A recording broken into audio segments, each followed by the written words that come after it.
ఇసుక దోపిడీ జరిగింది గత ప్రభుత్వం అని చెప్పి మాట్లాడి ఈసారి పాలసీ మారుస్తానని చెప్పి అన్నీ కలిపి ఒక్క కంపెనీకి ఇచ్చాడు. మరీ బాగుండదు చెప్పి ఇంకో 2 కంపెనీలకు ఇచ్చాడు. అన్నీ వాళ్ళే. అది చిత్తూరు జిల్లా వైసీపీ నాయకుడిది. నేను అనుకుంటున్న ఇసుక ఉచితంగా ఇస్తానని చెప్పాను షణ్ముఖ వ్యూహంలో భాగంగా. ఎందుకు ఆ మాట అన్నామంటే ఇసుక తీసే వాళ్ళందరూ ఉత్పత్తి కులాల నుంచి వచ్చిన వాళ్ళు, బీసీ కులాల నుంచి వచ్చిన వాళ్ళు.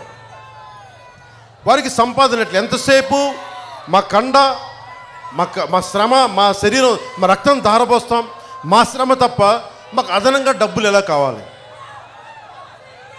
ఇసుక కాంట్రాక్ట్లన్నీ 3 కంపెనీలు కట్టబెట్టకంటే 3000 మందికి కట్టబెడితే అత్యధిక శాతం బీసీలకు కనుక ఇవ్వగలిగితే ఆ ఇసుక కాంట్రాక్ట్లన్నీ ఎంత సంపద బీసీల దగ్గర ఉంటుందో ఒకసారి మీరు ఆలోచించండి.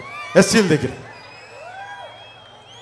నేను కోరుకుంటుంది అది. సంపదని ఇవ్వడం కిందకి వెళ్ళాలి అంటే సంపద అంతా మీరు 10,000 కోట్లు ఒక చోట కూడబెట్టుకొని నీకు 1000 రూపాయలు, నీకు 10,000 ఇవ్వడం కాదు.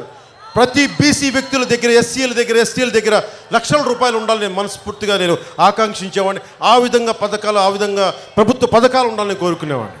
ఆ విధంగా పోరాటం చేద్దాం అనుకునేవాడిని. సో అందుకు ఇసుక తీసేటప్పుడు జనసేన వచ్చినప్పుడు ఉచితంగా ఎందుకు ఇవ్వగలమంటే దోపిడీని ఆపుతాం. బిలో పవర్టీ లైన్ ఉన్న వాళ్ళందరికీ ఇసుకని ఉచితంగా ఇవ్వబడుతుంది. దానికి మేము ఖచ్చితంగా నిలబడి ఉన్నాం.